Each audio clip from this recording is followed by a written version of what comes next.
If you have aphasia, you've probably noticed that your words come out more easily when you're calm, but then when you're stressed or angry or even really excited, all of a sudden it is so much harder to get your words out. My name is Bree. I'm a speech-language pathologist, and today I'm going to explain what's going on in your brain when emotions interfere with language, research-backed strategies for people with aphasia, and ways for communication partners or loved ones to help.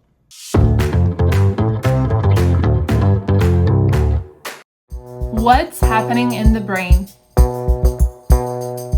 Under normal, calm conditions, your prefrontal cortex, or the part of your brain right behind your forehead, is in charge.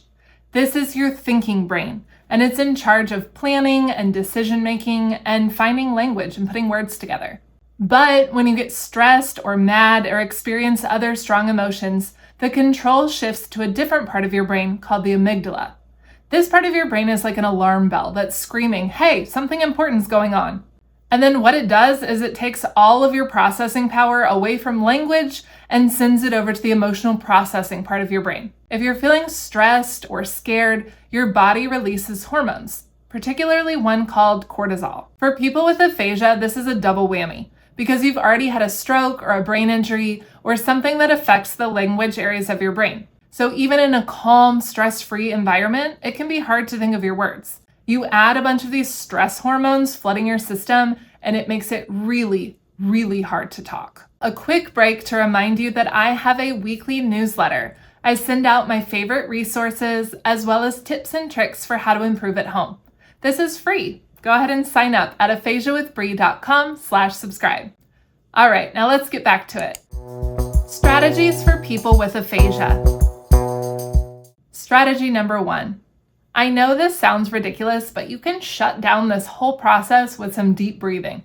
Taking deep, slow breaths tells our body that we don't need to be freaking out right now. We don't need a bunch of stress hormones, and we don't need to be in fight or flight. Try to breathe in for 4 counts and out for 6.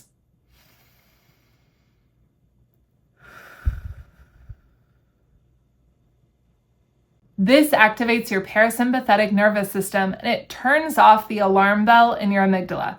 And in fact, research shows that people who do these kinds of deep breathing exercises before language tasks actually improve their grammar, their word accuracy, and their overall communication.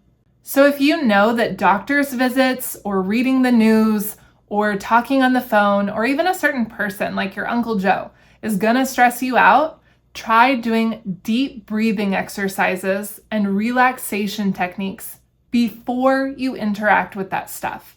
This can lead to better outcomes. Strategy number 2, self-cueing. Self-cues are little hints that you give yourself to help your brain think of the right word. So for example, if you can't think of the word toaster, you might think of the category it belongs to, kitchen appliances. You might try to think of the letter or the sound that it starts with. So the letter T or like T. Another thing you can do is describe the word without saying it. You know, it's that thing in the kitchen and you put bread in it and then it pops up. Sometimes this description will help you think of the word, and sometimes it'll help the person you're talking to think of the word. But having a plan like this can help you feel less frustrated, and it can start diverting resources back to the parts of your brain that are trying to think of the word instead of feeling more and more flustered. Strategy number 3, control your environment. When possible, try to reduce all the extra things that your brain is trying to process. You might turn down the lights a little bit, turn off music or the TV, or just move to a quieter space. If you're at a really exciting party or event and you're getting amped up, you might just need to step away for a minute to let your body reset. Reducing your environmental intensity and stimulation can really help. Strategy number 4, reframe the situation. This strategy involves changing how you think, and it can be really tricky to do this, but also really powerful. If you're struggling to think of words and you view this as a catastrophic failure, then your brain will just keep cycling through this stress and cortisol and more stress and more flustered cycle instead of calming it down. If you're thinking, oh my gosh, this is horribly embarrassing, your brain is going to send out more stress hormones and make it even worse. I would repeat a simple mantra, maybe one of these. Words take time. My brain needs a minute. Pause, breathe, try again. Strategies for communication partners.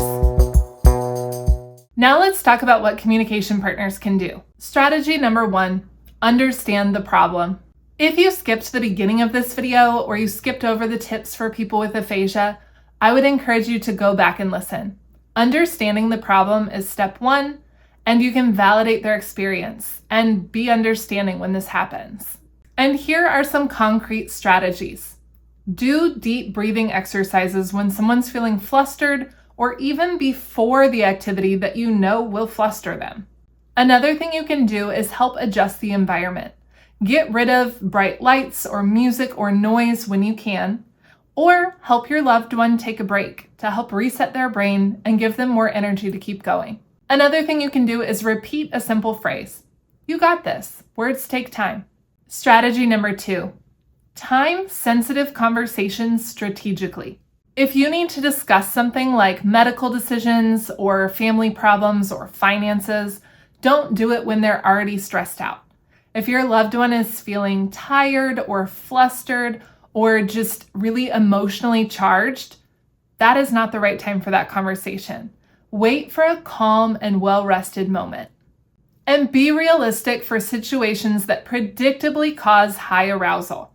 Doctor's appointments are often really anxiety-inducing for people with aphasia.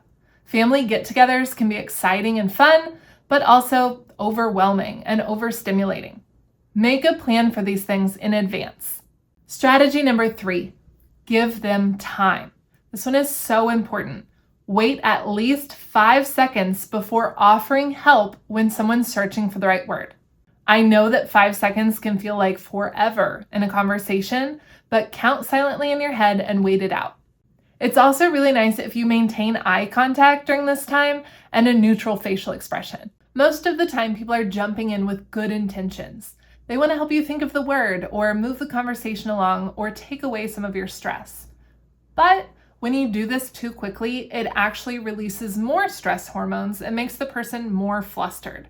It feels like a high time pressure environment instead of a calm and comforting environment.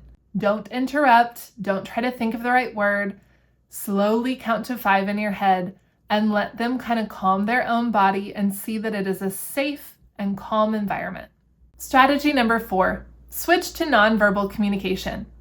What your body language says in this situation matters a ton. And maybe take a step back from talking and use more nonverbal communication. This might mean holding their hand or rubbing their back, give them a hug, or just model some deep breaths together. Some final thoughts. So here's what I want you to take away from this video. Being really mad or stressed or anxious or scared or even happy, any strong emotion makes aphasia worse. Your brain is responding to emotional intensity.